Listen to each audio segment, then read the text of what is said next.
Daniel is about going. him. Yeah, we don't have time to wait.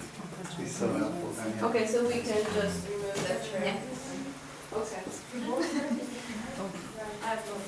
As you might see, we put the chair on the circle, but one of the person, it's a good environment to talk about. So, Hey! oh, Thank you. our presentation is going to be about children and their relationship with adults. So we thought that we could play this game, but not as adults, but we should play this game as if we were kids again. So the rules are that there will be music and you will stand up from your seats. Lydia will come to the circle and you will run around or walk around the chairs. And the music will be playing. As soon as the music stops, you have to sit on your chairs.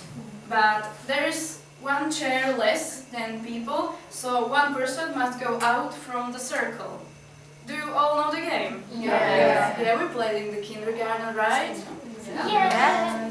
Thank you. So we thought it would be a nice idea to actually play it. So you can stand up.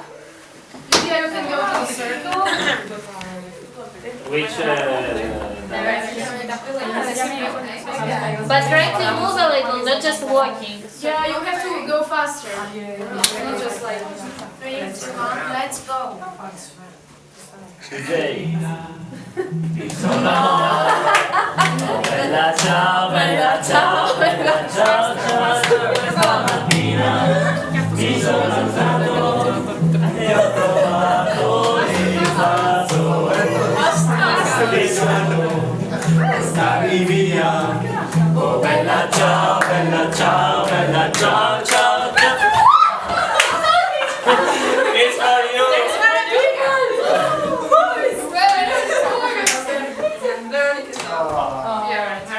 There you go. Come join me, Veronica. Portali via, che mi sento di morire. And faster, guys. Faster. Da partigiano, bella ciao, bella ciao, bella ciao, ciao, ciao, e se io muoio, da partigiano.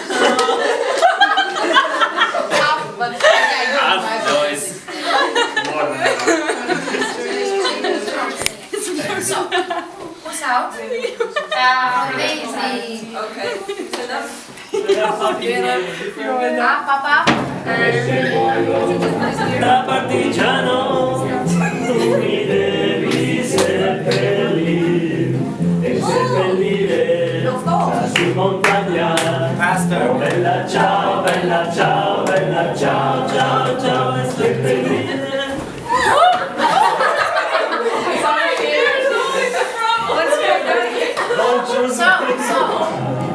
Sotto l'ombra di un bel fiore e le genti che passeranno. Oh bella ciao, bella ciao, bella ciao, ciao, ciao.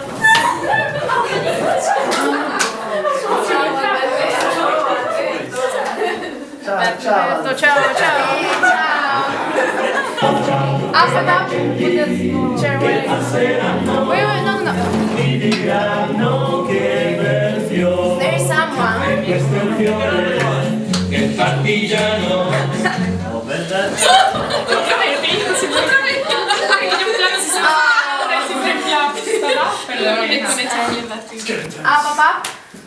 Papa. And then Oh bella ciao, bella ciao. go quicker. Ciao, ciao, ciao. Questo è il fiore del partigiano. Per la libertà.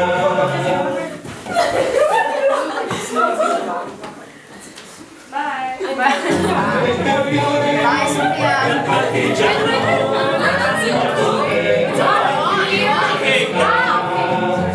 Let me do the job, please.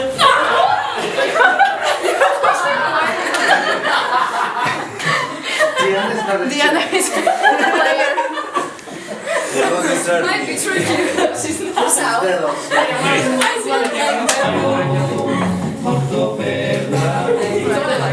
moving.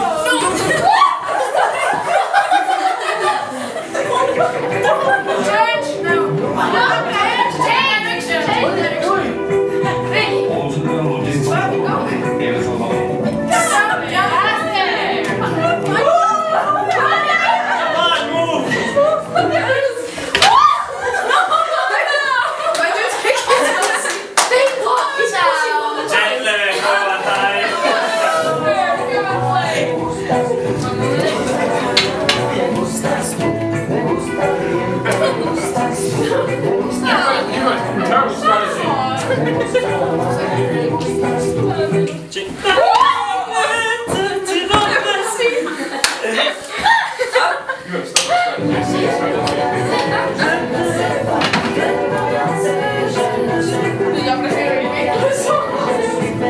No! Change direction!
I'm very competitive. It all works small.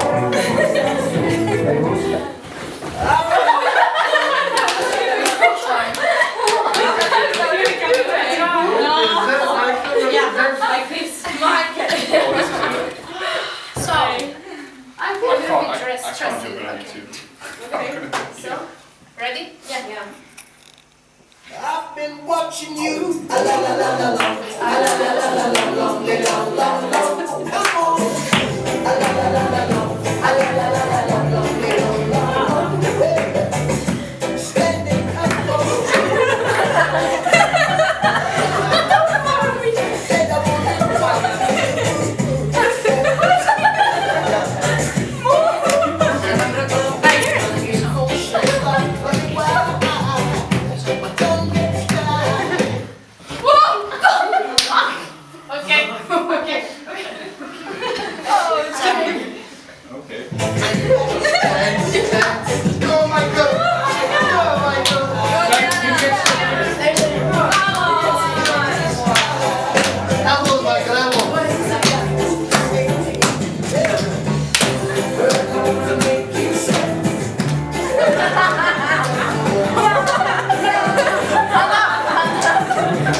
We're going to talk about the generational gap between adults and children.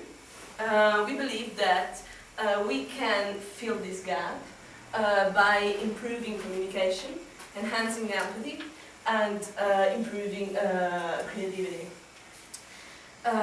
This is why it is called Mind the Gap, because we should mind the gap. Hey guys, I hope you feel energized because we're about to begin. So this is what an adult would draw if he was supposed to draw his family. He would draw his parents, kids, and the rest. But this is not what a child would draw. A child would try to be more imaginative, to try to express himself through his drawing. Yeah, so that's what I will ask you to do. I will ask you to close your eyes for a couple of minutes, go back to your childhood years, and try to think how would you draw your family, but by putting some feeling in it. It doesn't have to be real or something, as many of us are sensitive with this topic. You don't have to go that deep. Just try to be more creative, to express your feelings. Okay? So can you close your eyes, please? There's a box with plants here. Family nowadays or family? Your family as if you were a child. Try to be. The family now or the family? You And can what- focus. Just feel your childhood in this. You will have to explain it afterwards, so it doesn't have to be real, just the form of the family. But make a plan behind this.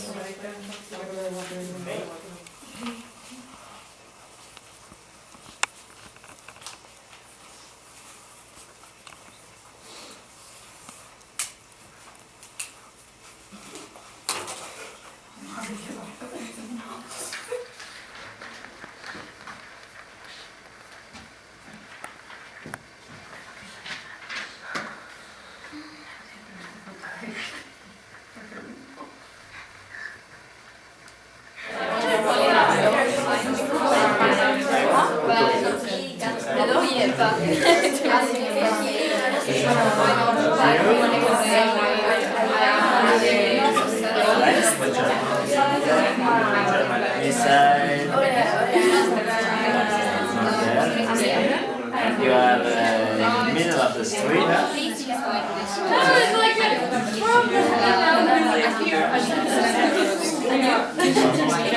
Inside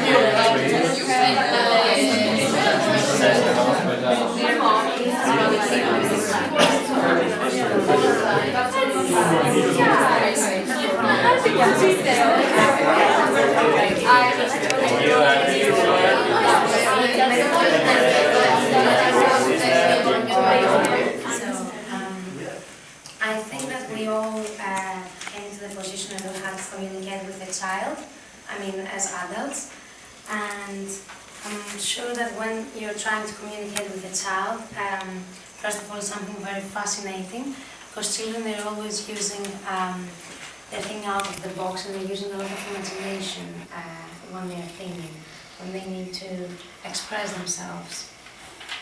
So we are trying to fill the gap between the two generations, the adults and the children. Thank you. And we're going to talk about an indirect way, a creative and indirect way to communicate with a child. Actually, when it comes to communication, sometimes children they have difficulties to express themselves, either because they are lacking vocabulary or because they're not aware of their feelings and what they want to express.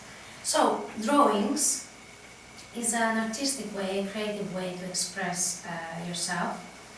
And when it comes to children, most of the times what happens is that you can see their unconscious that comes in life through the drawing.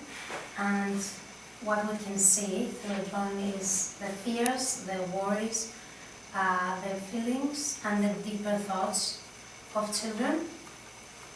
We have to take into consideration when we're looking at children's drawings. Okay, those are mine. You can see that. So when you see children's drawings and you want to kind of analyze them, does that make sense? Then you can take into consideration some details. For example, the size of the figures. In this occasion we have families. So the family figures. For example, we have this drawing. I've tried to take children's drawings that I found. And in some occasions you see children drawing their family and having creating a bigger figure, one very big figure actually, and the others are approximately the same size. That might mean that this child is either thinks that this person is kind of dominant, has strong personality, or it's a very protective person, like a hero for the child. You have always to take into consideration the context of the drawing, not only the drawing itself. Another example, you can see a child drawing the members of the family and placing one person far away from the other members of the family in the corner.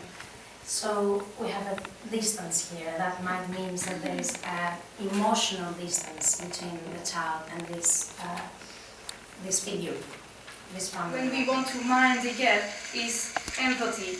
I mean, empathy is generally a very important thing to consider in any cause, but especially now it's very important because empathy is a psychological term, but I am sure that everyone has a vague idea what empathy might have mean.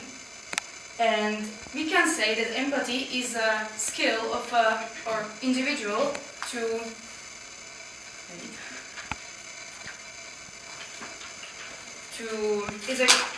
have a capacity to feel or perceive things as if they were the other person. So they understand the feelings and understand the thinking. And it's not a thing we are really born with, but it's a thing that we develop through our lives. And for us adults and everyone, it's very difficult to express our feelings and talk about what we feel. So we should sometimes think about how difficult it must be for the kid. Because imagine, the kid, they know how to speak, but they don't know how to express themselves properly. They don't know how to tell you about the complicated emotions they might be having. So they express themselves through the drawings. That's what the exercise was about. They express themselves through music and all of the other things. And when we talk about empathy, it's very important for us as adults to show the kids how to be empathetic and show them that they have a safe space they can be themselves in, because the children always mirror the behavior they see around. So if they see that you are acting very nice towards them and you are giving them warmth, they will probably do the same, because they are very young, they don't have any experience too much, so they just mirror the stuff. So it's very important for us adults, if we want to mind the gap, to be the role model in a good way for the kids, not be authoritative and saying alright, you are the kid, you don't know nothing, right? You need to create a safe space and a nice environment for the children. I think that's what is most important when we consider empathy as a thing. Yeah, now we can move on towards the next thing, which is Communication. So, how do we improve communication between adults and children? We have some tips about it. If someone help me. Okay. No. For example, we can avoid asking them yes or no questions. So, for example, instead of saying, do you like school? How could we say it? Do you have any ideas? For example, we could say, how do you feel about school? So in this way, the child has more space to answer, and it doesn't feel as though you are, I don't know, you are forcing him to say yes or no, to decide something over another. Another way is by sharing thoughts in a simple way, as though the child is your peer. So you don't have to look at him from above, but you have to make him feel as though you are on the same level. In this way he will feel comfortable. You could reflect feelings about something relating experiences. So if you have just experienced something, you could ask him how he feels about it. Observing signs and his behaviors. So if a child is behaving in a way that is not the one he is used to, you could ask him maybe why, in a way obviously that doesn't make him feel as though he should answer in a closed question, so yes or no. And obviously when something happens, something wrong happens, you could ask him, you could use argumentation instead of harsh words. So if a child wants to cross the road by himself, and this is dangerous, instead of screaming at him, you could explain why that is dangerous. So, do you have any other ideas about ways to improve this kind of communication between all the children? Maybe if you have like a concrete, not concrete, but specific idea about the situation that might have happened to you in relation to any kid or something. So what did you do? Or did you have any communication with your kid that you had to deal with something not so visible and that you think as a kid? Do I make sense? For example, I have two sisters. One is 3 years old and the other is 9 months old.